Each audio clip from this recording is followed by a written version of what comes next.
तो hi friends, चलता जी बजान चिकेन कषा। तो चिकेन कषा प्रथम कड़े तेल गरम कर जीरा गोटा मसला को भल भाव फुटेबा।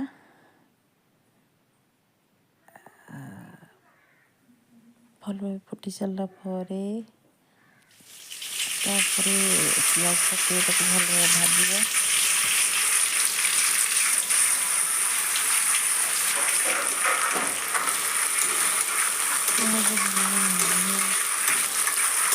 हो सारा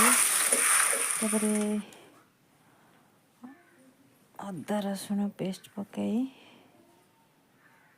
भल भाव भाजा।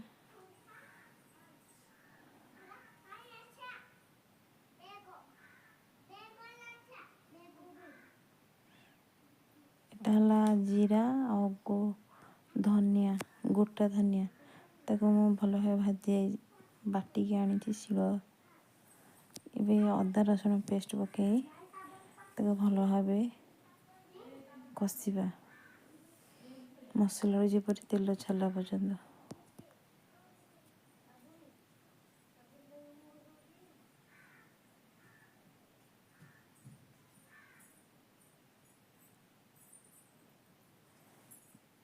मसला गुंड मसला पकेबा चिकेन मसला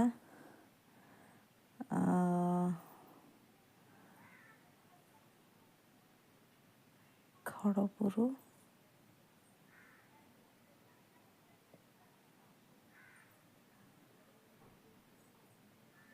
हलदी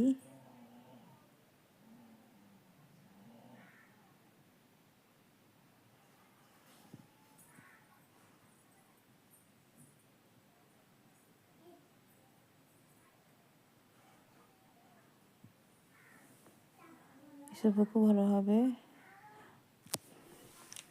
पकई कषा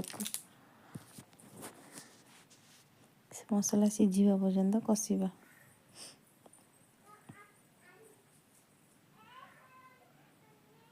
पानी अल्प किसी से मसला दे कषा। पानी देले ना मसलाटा जलिब नहीं से भल भाव कषि हम।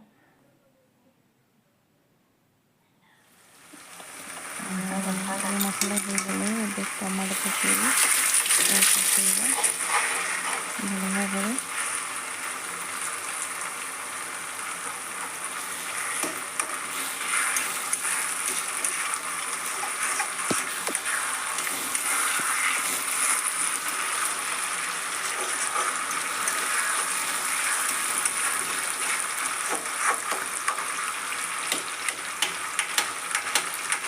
खाइए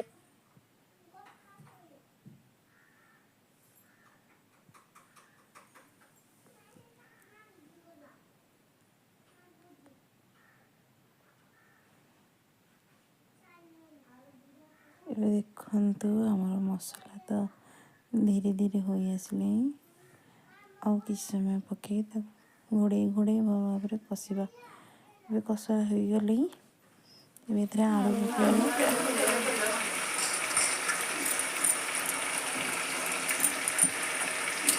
आलू पकई कषा किसी समय।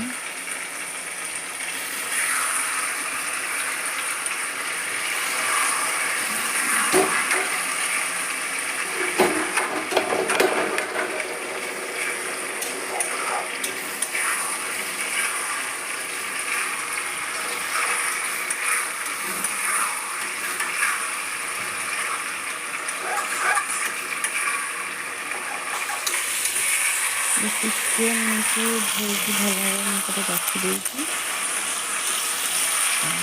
5-10 मिनट कषि सारा आलू को चिकेन पकई कषा। चिकेन पड़ो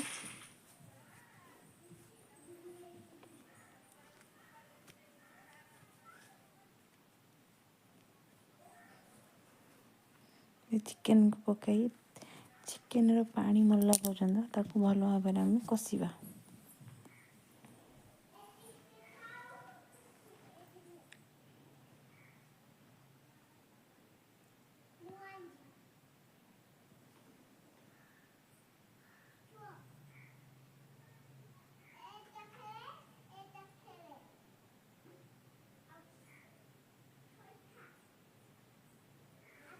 चिकेन को भल भाव आम घोड़े चिकेन पानी मरला पर्यंत भल भाव आम कषा।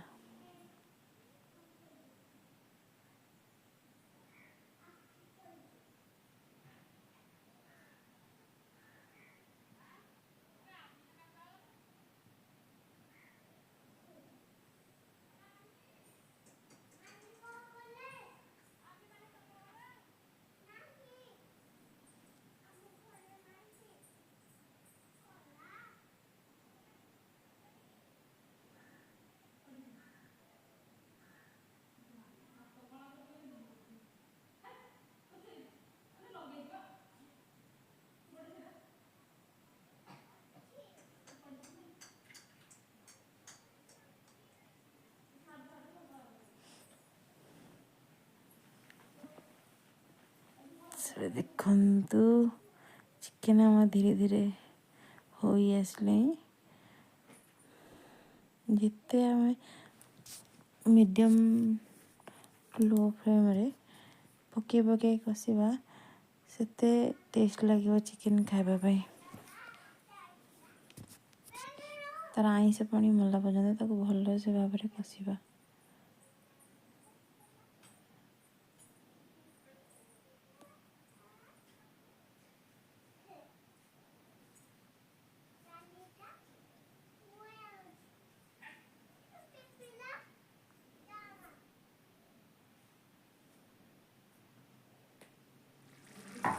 देखते सारे चिकेन प्रस्तुत हो गला।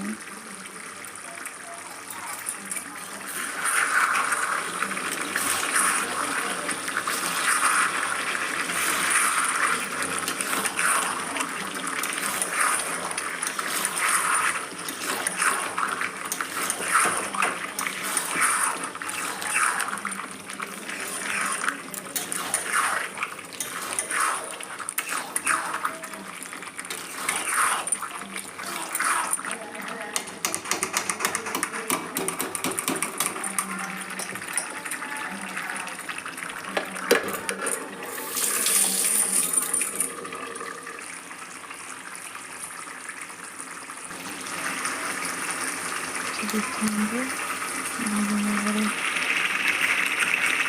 मरी चिकेन प्रस्तुत हो गला और सबशेष धनिया पत्र कि गरम मसला पकई 5 मिनट फुटा छाड़देवा।